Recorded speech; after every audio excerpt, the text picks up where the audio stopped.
So, heto na ang ating next na lulutuin, ang ating pritong galunggong. Yung dalawa, sasahog ko yan, or yung isa. Mainit na ang ating wok, lagay na natin ang ating mantika. Pag mainit na ang mantika, pwede na natin ilagay ang ating isda. Na natin ang ating isda.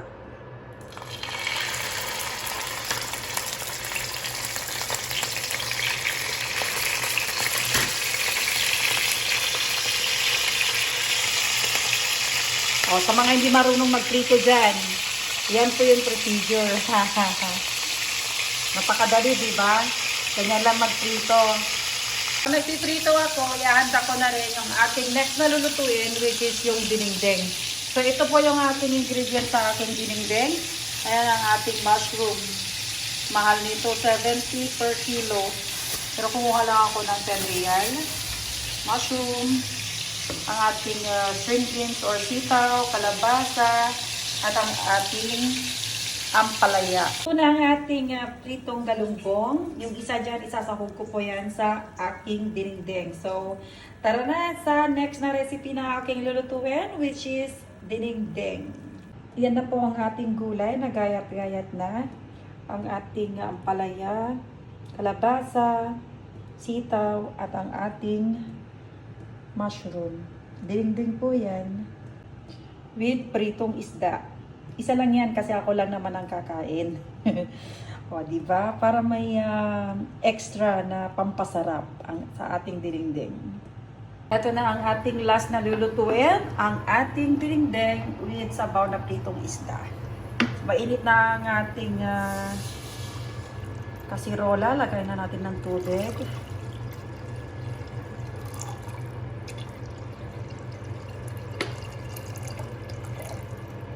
Pag kumulo yan, pwede natin ilagay ang ating bagoong. Lagay natin ang ating kamatis.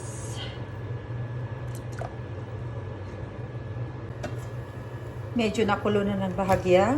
So, ang gagawin natin is imamash natin itong kamatis para lumabas yung juice. Pagkatapos niyan, pwede na natin ilagay ang ating bagoong.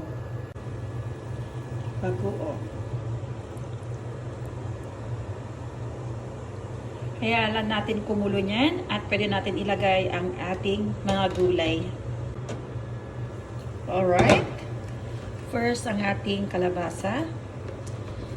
Pag nagluto kayo ng dinengdeng guys, make sure na kakain na kayo kasi masarap talaga ang dinengdeng pag bagong luto. Trap na natin ang ating sitaw. Katapos, ang ating ampalaya. Kailangan na natin kumulo. Tapos, lagyan na natin ang ating mushroom. Naantay natin na medyo luto ang ating gulay. Gagawa muna tayo ng sausawan para sa ating piniritong isda kanina. So, ito is soy sauce. Kunti lang. And, lagyan natin ng lemon. Tapos, chop tayo ng sili. Gawa na tayo ng sausawan ng ating pritong isda. Natin kung luto ng ating gulay, dapat half cook lang yan.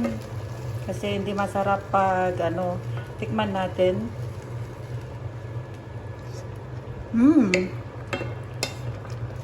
Half cook nga.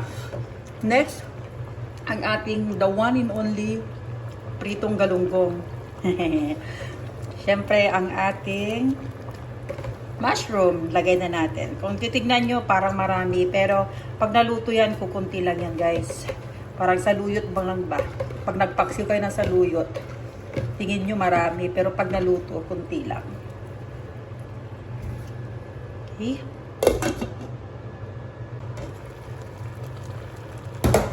Check natin kung luto ng ating gulay. Alright. Luto ng ating dinengdeng. So, ayan guys, ang ating pangatlong niluto for today.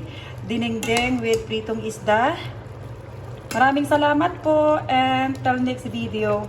Bye!